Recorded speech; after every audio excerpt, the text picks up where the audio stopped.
Bonsoir. Alors sans transition, puisqu'il n'y en a pas, je parlerai de mon sujet qui est le suivant, donc légitimer les fondations d'une république hypothétique, retour sur la nuit du 24 au 25 février 1848. Alors, permettez-moi d'abord de remercier également à mon tour l'association ADIM qui m'a laissé l'opportunité de pouvoir intervenir sur ce colloque et en même temps qui m'a laissé l'opportunité de choisir ce sujet, aussi passionnant soit-il. La révolution de février a été une révolution qui s'est caractérisée par sa brièveté. Elle s'est déroulée en 3 jours, approximativement, les 22, 23 et 24 février. Et elle a été elle est sous-tendue par une crise latente, notamment politique, sociale. On a notamment l'interdiction des banquets par Guizot le 22 janvier et le 22 février. Les banquets, c'était des réunions populaires qui visaient un petit peu à la contestation du régime, c'est pour ça qu'on les interdit. Et finalement, cette interdiction du 22 a soulever un petit peu un mouvement insurrectionnel à Paris. Je me permettrai d'aller directement à cette journée du 24, pas perdre de temps, et de démarrer à 11h du matin. À 11h du matin, la Chambre au Palais Bourbon est réunie pour officialiser la régence de la duchesse d'Orléans, qui est votée l'investiture de son fils, le comte de Paris, alors âgé de 9 ans. Il se trouve qu'à ce moment-là, l'Assemblée n'avait visiblement aucun désaccord avec ce qui était en train de se tramer, mais vers midi environ, les rixes étaient aux Tuileries et les insurgés se déplacent vers le Palais Bourbon, investissent la Chambre et réclament le départ du roi, Louis-Philippe Ier ici, et la proclamation de la République. La situation s'envenime, ne sachant quoi faire, une poignée d'hommes va saisir l'opportunité finalement de se conformer à la revendication populaire pour éviter aussi tout débordement et proclamer un gouvernement provisoire destiné à assurer la République. Les personnages sont, pour le plus célèbre, Lamartine, nous avons également Crémieux, Dupont de l'Eure, Marie, Garnier-Pagès, Ledru-Rollin, ou encore Arago. Au cours de l'après-midi, donc, le gouvernement se constitue, on a des noms qui s'érigent finalement, on commence la liste, et s'ensuit une procession jusqu'à l'hôtel de ville, lieu symbolique de la Grande Révolution et celui aussi du Sacrement du Roi, qui va donc où le peuple décide donc d'amener le gouvernement, si on peut dire, pour officialiser ce gouvernement provisoire. Vers 20h, le gouvernement provisoire se voit rajouter de certains personnages, des penseurs socialistes de l'époque, de la Réforme, qui sont Marat, Flocon, Albert et Louis Blanc notamment. Et ainsi, ils vont se diriger dans le cabinet de l'hôtel de ville, il y a la place Saint-Jean, donc la salle Saint-Jean, pardon, la place de la Grève. Et ces personnes vont se trouver enfermées dans l'hôtel de ville cette nuit-là, encerclées par la foule, finalement la foule révolutionnaire, et vont se demander tout simplement, maintenant, qu'est-ce qu'on va pouvoir faire ? D'idéologies opposées, des socialistes, des conservateurs, il va falloir légitimer un gouvernement qui est proclamé en fait, sans droit. Il va falloir décider du sort de la France, de la République, un sort éventuel, puisqu'on va laisser le peuple choisir si la France aura une république ou non, sachant que le peuple est aussi soucieux de savoir si le gouvernement va tenir ses promesses, puisqu'en 1830, comme on le sait, cela n'a pas été forcément le cas. Vers environ 23h30, minuit, la proclamation du gouvernement provisoire est faite selon ces termes. Le gouvernement provisoire veut la République, sauf ratification du peuple qui sera immédiatement consultée. Donc la foule s'exclame, vive la République, vive le gouvernement provisoire. À 1h du matin, les tensions s'amenuisent un petit peu.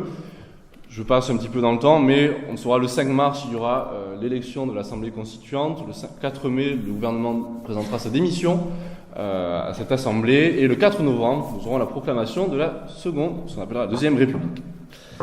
Alors, révolution furtive, sans idée, selon Proudhon, un coup d'état oratoire, selon certains.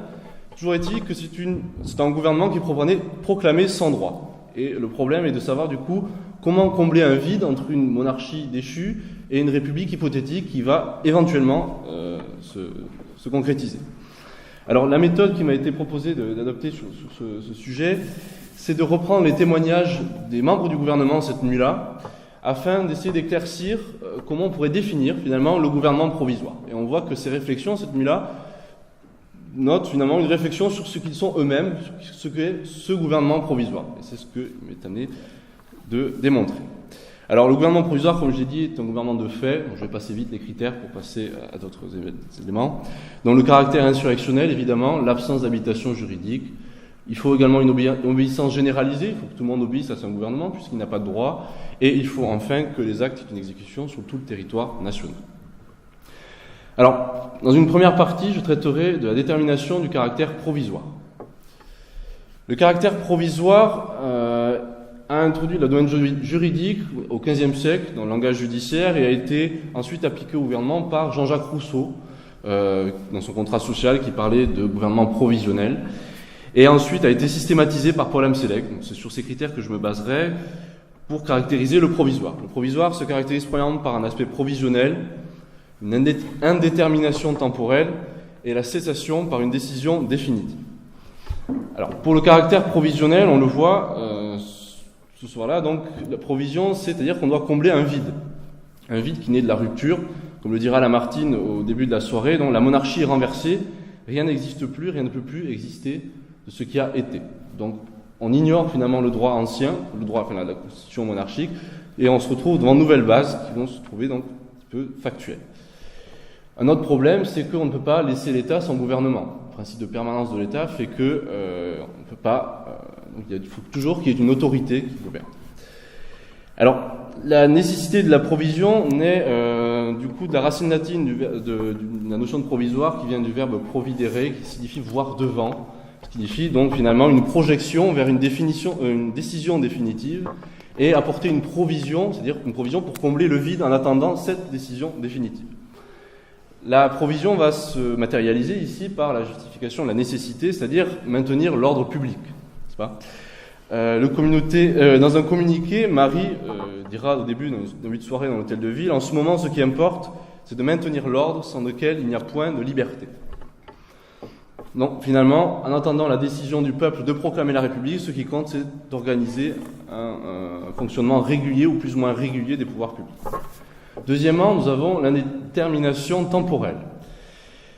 L'indétermination temporelle suppose que le caractère provisoire n'a pas d'indicateur précis de durée.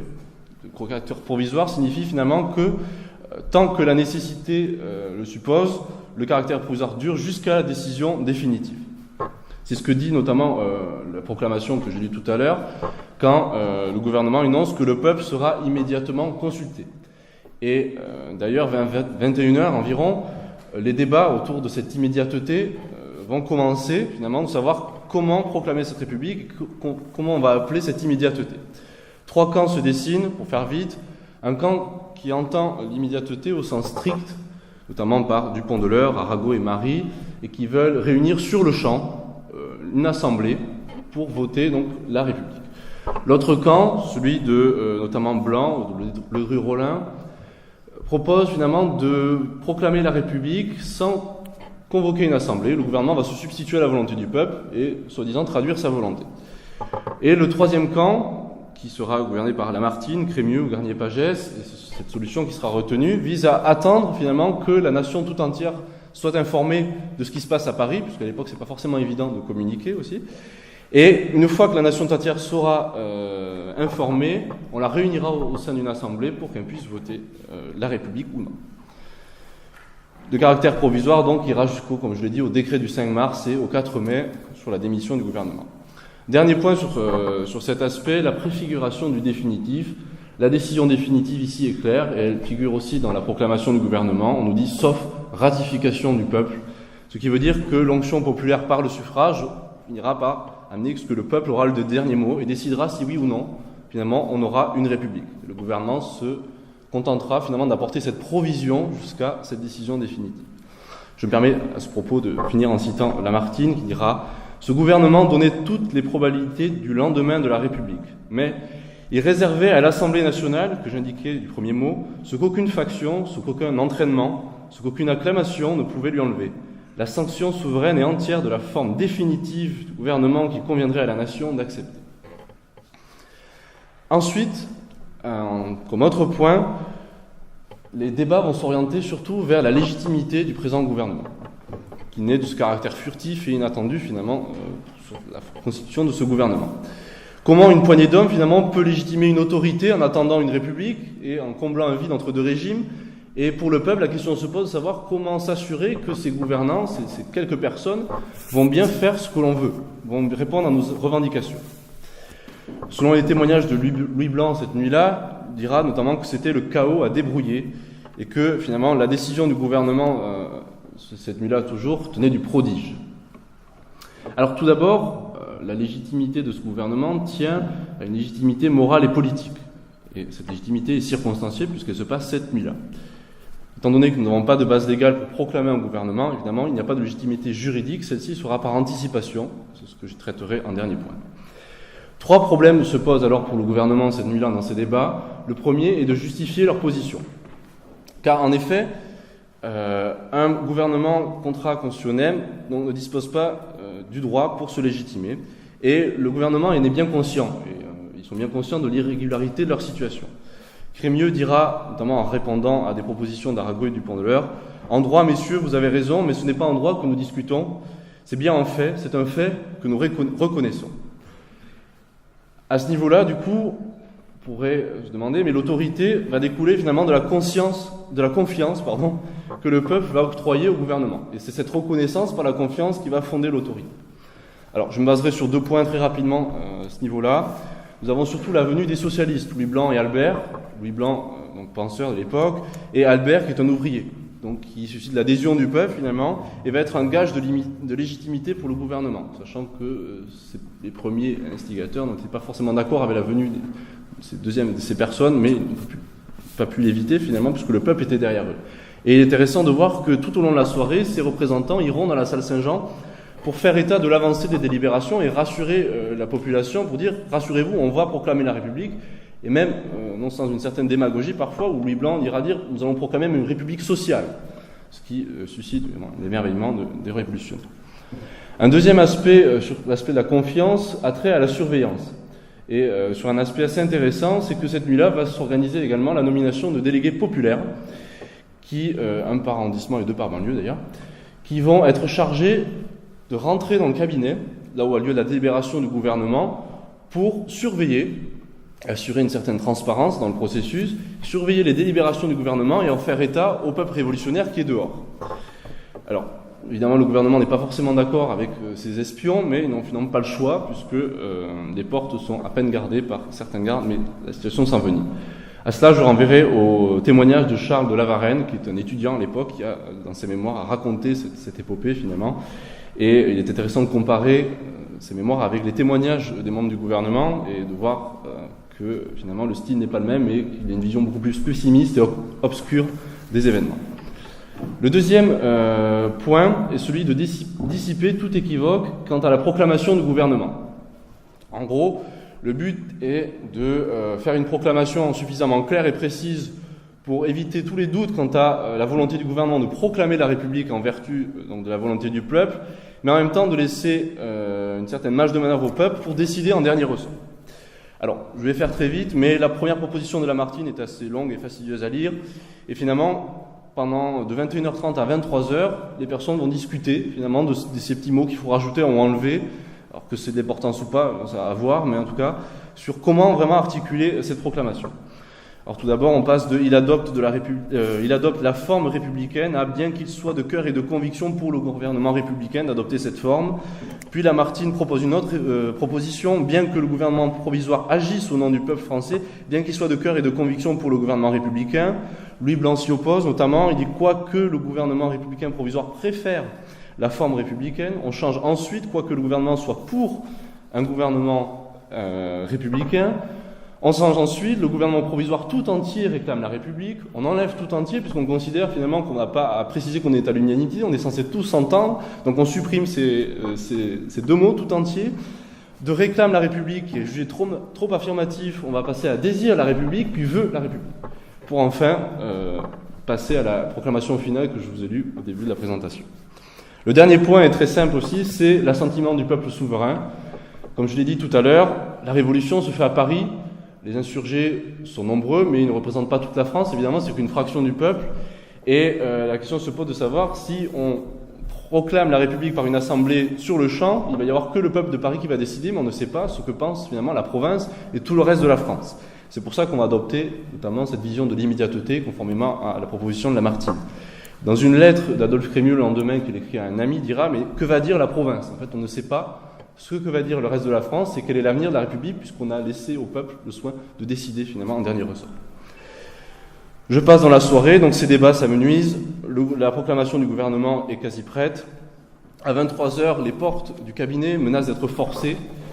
Crémieux témoigne à ce sujet. Les sollicitations du peuple étaient maintenant trop pressantes et les promesses du gouvernement trop précises pour qu'on pût tarder à prendre une décision. Les membres du gouvernement provisoire ne pouvaient hésiter à se conformer au vote populaire. Cette situation a été commentée notamment par Alexis Tocqueville et Léon Duguy. Tocqueville, dans ses souvenirs, dira qu'on assiste à une véritable prise de pouvoir du peuple, finalement, parce que le gouvernement pris, souvent matériellement, pris en étau autour du mouvement révolutionnaire, n'avait pas d'autre choix, finalement, de se conformer à la volonté révolutionnaire. Duguy dira que c'est l'illustration, notamment, d'une force sociale en action, fidèle donc à sa vision. Il est intéressant de voir qu'enfin, Louis Blanc, avant la proclamation, va, donc dans la salle Saint-Jean, monte sur une table d'ailleurs, pour dire que la proclamation est unanime. Et finalement, par un jeu de communication, la place de la Grève est informée et proclame, donc dans un étendard écrit avec du charbon à l'époque, « La République est une et indivisible et proclamée en France avant même que la proclamation officielle soit annoncée. » Donc quelques exemplaires d'ailleurs seront jetés par la fenêtre de l'hôtel de ville pour officialiser ce. Je finirai très rapidement sur un point donc, qui est la légitimité juridique de ce gouvernement, puisque dans cette nuit-là, ce n'est qu'un gouvernement de fait, il n'y a pas de droit. Et simplement pour dire qu'il s'agit d'une légitimité juridique médiate, comme l'appellera Charles Eisenman, c'est-à-dire qu'on va supposer que la ratification du peuple de la Constitution et la reconnaissance qu'elle va faire, qu'elle soit implicite ou explicite, des actes qu'a pris le gouvernement provisoire cette période, va donner une légitimité légale rétroactive au gouvernement. C'est-à-dire que la légitimité juridique ne sera appréciée qu'au moment où la Constitution approuvera ou non les actes du gouvernement faits précédemment. On le voit notamment par un décret assez célèbre du 27 février 1948 sur l'abolition de la peine de mort pour des motifs politiques, qui restera en vigueur ensuite sous la Seconde République, ou également la dissolution de la Chambre des Pairs, qui se fera le 24 février par un morceau de chiffon cloué à la porte, qui dira « Il est interdit à la Chambre des Pairs de se réunir », ce qui sera notamment proclamé juridiquement ensuite par l'Assemblée constituante. Et, voilà. Donc sur cette nuit-là, nous sommes sur une légitimité politique et morale. Le gouvernement est illégitime juridiquement, mais il sera reconnu légitime juridiquement que rétroactivement par la reconnaissance de la Constitution des actes qu'il a émis ensuite. Maurice Horiot parlera d'ailleurs, permis de le citer, donc ce gouvernement s'incarnera en pouvoir constituant originaire du fait qu'il assure cette transition et que le 4 mai, il donnera sa démission pour donner tous les pouvoirs à l'Assemblée constituante. Je finis sur ce point, donc il est minuit passé. Le calme est revenu, le peuple est rassuré, momentanément en tout cas, parce que le lendemain, les rixes recommenceront un petit peu. Mais en tout cas, c'est un soulagement général qui se ressent dans le cabinet, puisque c'est à ce moment-là que le peuple a quasiment réussi à ouvrir les portes. Les ministères sont distribués, notamment proportionnellement aux personnalités, à la notoriété des personnes qui sont dans ce gouvernement. Donc Lamartine aura le poste le plus important, évidemment, celui à l'époque du ministère des Affaires étrangères. En tout cas, de façon générale, l'heure est à l'apaisement, mais aussi, et notamment pour Lamartine, c'est aussi l'heure des projets, puisque, fort de son succès, continuera donc à être présent en politique et se présentera aux élections présidentielles, comme on le sait, le 10 et 11 décembre 1848, et connaîtra, comme on le sait, un triste sort. Je vous remercie.